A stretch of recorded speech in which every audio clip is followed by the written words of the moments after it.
So, dito sa video na ito, ida-download lang natin yung Visual Studio na gagamitin natin. So, first, punta lang kayo dito sa Google. Then, ang isearch natin, download Visual Studio. So, meron kasing dalawa kasing klase yung Visual Studio natin. Yung isa, Visual Studio Code, at ito naman, yung isa is Visual Studio. So, yung gagamitin natin, yung Visual Studio, ang color po nito ay hindi po siya blue. Ang color nito ay purple. So, ito siya.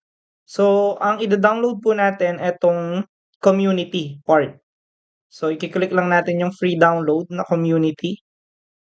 Then, we'll wait na ma-download yung mismong Visual Studio natin. Then, yan.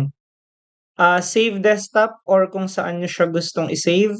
But, for me, save ko siya sa desktop or mas madali siyang ma-access. Then, tayin lang natin siyang matapos mag-download. And then, after that, punta tayo dito. Click natin yung mismong Visual Studio. Then, click yes if magpa-pop up sa inyong desktop yon or laptop. Then, continue. Then, ida-download natin yung Visual Studio natin. So, we'll wait hanggang matapos lang yung installation ng Visual Studio.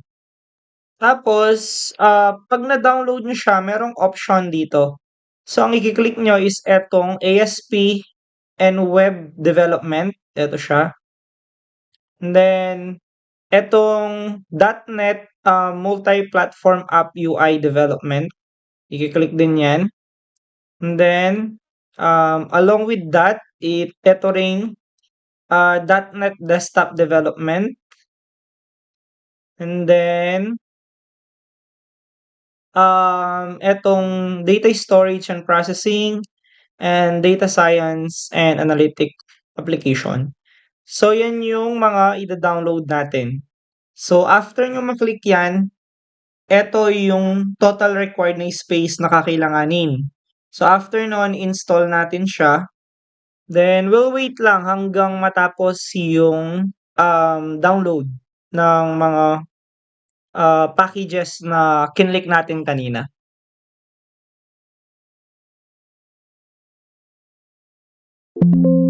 Okay, so ngayon, since tapos na yung installation niya, automatic mag-open yung Microsoft Visual Studio natin.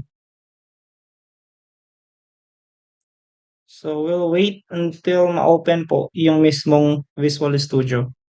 So, pag nakita nyo ito, i-close nyo lang. Yes. Then, exit na natin siya.